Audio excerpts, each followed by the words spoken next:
Hello everyone, good morning. Welcome back to my channel Payel lifestyle. কেমন আছো তোমরা সবাই? আশা করি ভালো আছো। তোমাদের আশীর্বাদ ও ভালোবাসায় আমিও বেশ ভালো আছি।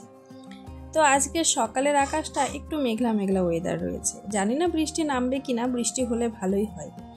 তো এই রকম মেঘলা মেঘলা দিন দেখলে কিন্তু একটু খেতে ইচ্ছে করে আমাদের, তাই না? তাই ভাবলাম আজকে আমি বানাবো পোলাও, তার সাথে চিকেন কষা। তো আজকের ভিডিওর মধ্যে তোমরা দেখতে পাবে বন্ধুরা পোলাও আর চিকেন কষা রান্নার রেসিপি। চিকেন কষাটা অবশ্য আমি তোমাদের সাথে ডিটেলসে শেয়ার করব না, দেখিয়ে দেবো। তো চলো তোমরা দেখতে থাকো, আশা করি ভিডিওর কোনো অংশ হলেও তোমাদের ভালো লাগবে। আর ভিডিওটি যদি ভালো লেগে থাকে তাহলে চ্যানেলটিকে সাবস্ক্রাইব করে পাশে থেকে যাবে। আর আমার ইউটিউবের সকল বন্ধু আর সাধারণ ভিউয়ার্স প্রত্যেককে জানাই অসংখ্য ধন্যবাদ ও ভালোবাসা ডেলি আমাকে সাপোর্ট করার জন্য। তো দেখো চলে এসেছি রান্নাঘরে। এখানে পোলাওয়ের জন্য আমি গোবিন্দভোগ চাল ভিজিয়ে রেখেছি। এখানে 250 গ্রাম চাল রয়েছে। আর এখানে নিয়েছি আমি পরিমাণ মতো কাজু ও কিশমিশ। তার সাথে এই যে বাটিতে রয়েছে কয়েকটা গোটা মশলা। গোটা মশলার মধ্যে রয়েছে দারচিনি, এলাচ আর তেজপাতা। এগুলোই কিন্তু আমি ফোড়নে ঘিয়ের সাথে অ্যাড করব।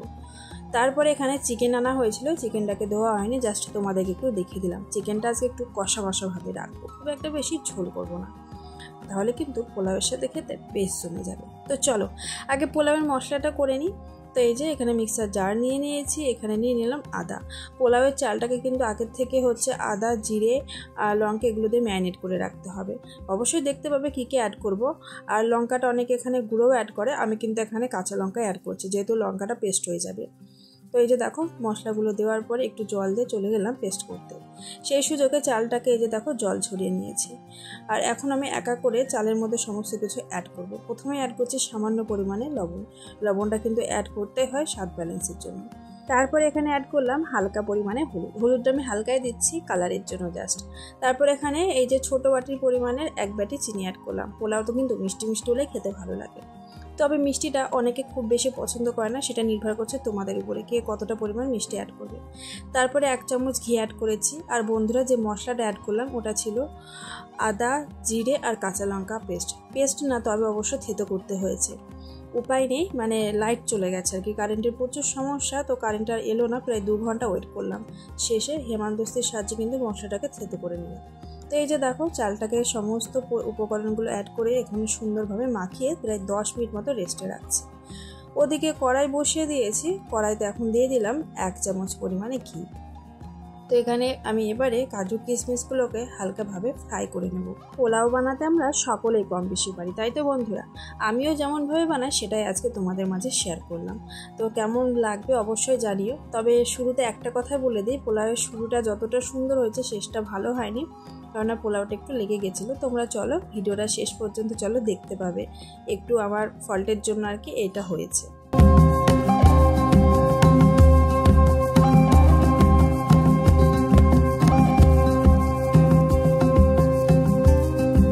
কাজু কিশমিশগুলোকে ফ্রাই করে নিয়েছি হালকাভাবে, তারপর তুলেও নিয়েছি। আবারও আমি কড়াইতে অ্যাড করলাম 1 চামচ পরিমাণে ঘি। যেহেতু আমি চালের সাথে অ্যাড করেছি, কাজু কিশমিশ ঘিয়ের সাথেই ফ্রাই করেছি, সেই কারণে এখানে আমি ঘিটা 1 চামচ অ্যাড করলাম। আর চামচের পরিমাণটা কিন্তু বেশ বড়, যেহেতু ঘিটা জমে রয়েছে তাই অল্প লাগছিল। তারপরে দেখো এই যে ঘিটা গলে যাওয়ার পরে অনেকটা পরিমাণ হয়ে গেছে।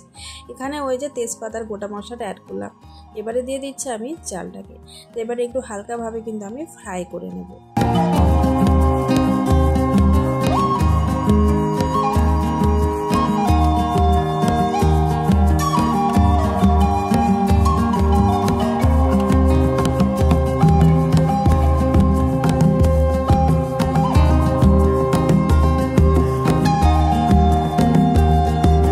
ফ্রাই করা হয়ে এসেছে, উপর থেকে কাজু কিশমিশগুলো এখন আমি অ্যাড করে দিচ্ছি।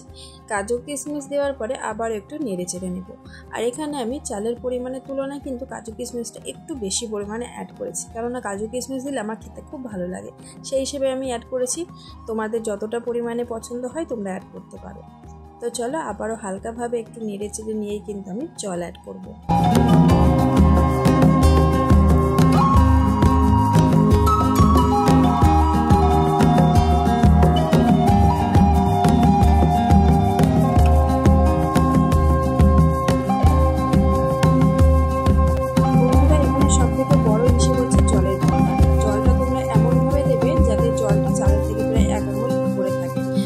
চালটা সেদ্ধ হবে আর ভাতটা যাতে একদম নরমও না হয়ে যায়, আবার যাতে হচ্ছে শক্তও না থাকে, সেই রকম হিসেবে কিন্তু জলটা তোমাদেরকে অ্যাড করতে হবে। তো জল অ্যাড করে আমি যে দেখো থালা দিয়ে এখন আমি 5 মিনিটের জন্য ঢেকে দিলাম। 5 মিনিট পর চলে এলাম, দেখতেই পাচ্ছ হালকা জল এখনও রয়েছে আর চালটা কিন্তু মানে হাফ সেদ্ধ হয়ে গেছে। তো এইভাবে আমি আবারও নেড়ে চেড়ে নেব। আর বন্ধুরা, তোমাদেরকে বলেছি আমি শুরুর দিকে যে পোলাওয়ের শুরুটা সুন্দর হয়েছিল, তবে শেষটা খুব একটা ভালো হয়নি। এই কারণেই বলেছি, এই যে দেখো পোলাওটা নাড়াচাড়া করতে করতে আমি চলে গেছিলাম চিকেনের মশলা করতে। আসলে সেই সময় লাইট না থাকার জন্য চিকেনের মশলা করছিলাম, আর সেই সুযোগে এসে দেখে একটু লেগে গেছে, এটা আমারই ফল্ট হয়েছে। তবে যাই হোক, পরে একটু ঝরঝরে হয়েছিল, তবে খেতে কিন্তু ভীষণই সুস্বাদু হয়েছিল, মানে স্বাদটা খুবই ভালো হয়েছিল। তারপরে এই যে এদিকে চিকেনটা কষা হচ্ছিল, তো চিকেনের আমি কিন্তু আলাদা একটা রেসিপি ভিডিও বানিয়েছি, তাই এখানে চিকেনের রান্নার ডিটেলসে তোমাদের সাথে শেয়ার করলাম না, জাস্ট আমি দেখিয়ে দিলাম। এই যে অল্প মশলাতে চিকেনটা রান্না করেছি, ভীষণ সুন্দর হয়েছিল খেতে।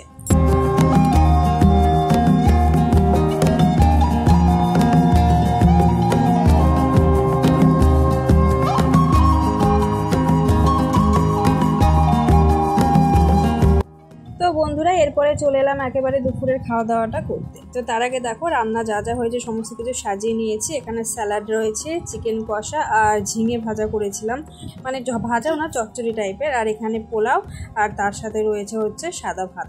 তো আজকে দুপুরে এই সমস্ত রান্নাবান্না হয়েছিল, তো বেশ ভালোভাবেই খাওয়া দাওয়া হয়েছে। আর তারপরে কিন্তু বিকেলে গিয়েছিলাম একটু মন্দিরে, সেটাও তোমরা একটু পরে দেখতে পাবে। ঘড়ির কাঁটায় এখনই 6:30 মতো বাজে, চলে এসেছি মন্দিরে। সোনা মামা দেখো ওই যে দৌড়ে আগে ছুটে চলেছে। আর সোনা মামা মন্দিরে আসতে ভীষণই পছন্দ করে, কারণ এখানে সন্ধ্যের সময় আরতি হয়, বাজনা বাজে, তো সেটা ওরা ভীষণ মানে পছন্দ করে। তার সাথে ওরা কিন্তু ডান্সও করে। তো মন্দিরটা দেখো ভীষণ সুন্দর আমাদের এখানকার, অনেকে দেখেছো। আর মন্দিরে মাঝে মধ্যে আসি, যেহেতু বিকেলে 5টা থেকে 7টা পর্যন্ত আমার এলপি চলে, সেই কারণে কিন্তু আমি ভিডিও শ্যুট করতে পারি না। আর আজকে কিন্তু এলপিটা আগে কেটে দিয়েছিলাম, তো সেই জন্য হচ্ছে এই যে একটু ভিডিও করেছিলাম। দেখো চলো মন্দিরে একা করে সমস্ত ঠাকুরদের সাথে তোমাদেরকে দর্শন করিয়ে দিই।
এক এক করে সমস্ত ঠাকুরদের দর্শন করে এখন আমরা ঠাকুর ঘরে বসে রয়েছি। এখানে একটু আরতি চলছে, আর আমার সোনা মামাকে দেখো এই যে ঠাকুরকে নম করছিল, আর সেই টাইমে আমি ভিডিওটা অন করেছি জাস্ট ক্যামেরাটা, ওরা তখন এইদিকে তাকিয়েছে আর কি।